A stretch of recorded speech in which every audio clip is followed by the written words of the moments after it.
কোটা সংস্কারের দাবিতে আজ সারা দেশের সব ক্যাম্পাসে বিক্ষোভ মিছিল ও সমাবেশের ঘোষণা দিয়েছে বৈষম্য বিরোধী ছাত্র আন্দোলন। আদালতে নয়, সংসদে আইন করে যৌক্তিক কোটা সংস্কার না করলে রাজপথে থাকার কথা জানিয়েছে তারা। সেই সাথে কুমিল্লা, সিলেট, চট্টগ্রাম সহ সারা দেশে আন্দোলনকারীদের বাধা দেয়ায় অতি উৎসাহী পুলিশ সদস্যদের বিচারের দাবিও জানানো হয়। রিপোর্ট করছেন আদ্দিন সজীব। ঢাকা বিশ্ববিদ্যালয় থেকে বিকেল ৫টায় হঠাৎ করেই শাহবাগে আসে কোটা বিরোধী আন্দোলনকারীদের বড় একটা মিছিল। ৪টা পর্যন্ত তাদের তেমন উপস্থিতি দেখা না গেলেও ৫টায় তারা পুলিশের ব্যারিকেড উপেক্ষা করে এগিয়ে যায়।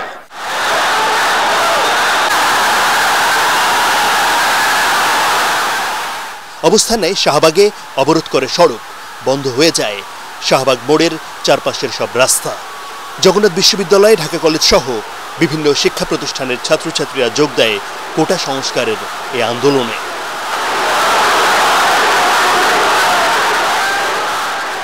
আদালতের ৪ সপ্তাহের স্থিতাবস্থার পরেও তাদের অবস্থানের কারণ পরিষ্কার করে আন্দোলনকারীরা।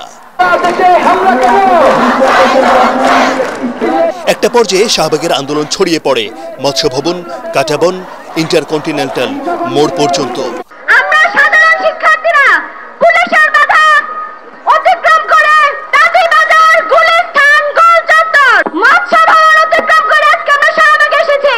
এক সপ্তাহ পরে, 2 সপ্তাহ পরে এগুলো আমরা আসলে বুঝে গেছি। এই জন্য আমরা চূড়ান্ত সমাধান চাই, এখনই চাই। সকল গ্রেডে কোটার যৌক্তিক সংস্কার আমরা চাচ্ছি।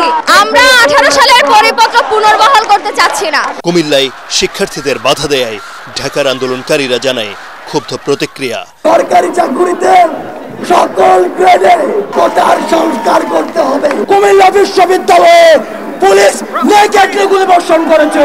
রাত 8:30টায় দেয়া হয় নতুন কর্মসূচি। সরকারের প্রতি আহ্বান থাকবে, শিক্ষার্থীদের যে কোনো আন্দোলনের ভিতরে বিরোধী দলের ভূত দেখার যে মানসিক রোগ হয়েছে তা যদি তারা দ্রুত সারিয়ে এই একদফা দাবি সহ সারা দেশে যে হামলা করা হয়েছে, বাধা দেওয়া হয়েছে এবং যারা বাধা দিয়েছে তাদের বিচারের দাবিতে আগামীকাল বিকাল 4টায় সারা দেশের সকল ক্যাম্পাসে বিক্ষোভ মিছিল ও সমাবেশ অনুষ্ঠিত হবে। এর আগে দুপুর থেকেই শাহবাগে ছিল পুলিশের কড়াকড়ি অবস্থান। তবে কোটা বিরোধী আন্দোলনে দিনভর উত্তেজনা থাকলেও কোথাও সংঘর্ষ হয়নি।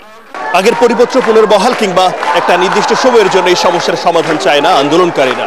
তারা বলছেন যে একটা কমিশন গঠন করে সংসদে আইন পাশ করে এটার স্থায়ী সমাধান করতে হবে, তা না হলে রাজপথেই থাকার ঘোষণা এই আন্দোলনকারী শিক্ষার্থীদের। আদ্দিন সজীব, এটিএন বাংলা, শাহবাগ, ঢাকা।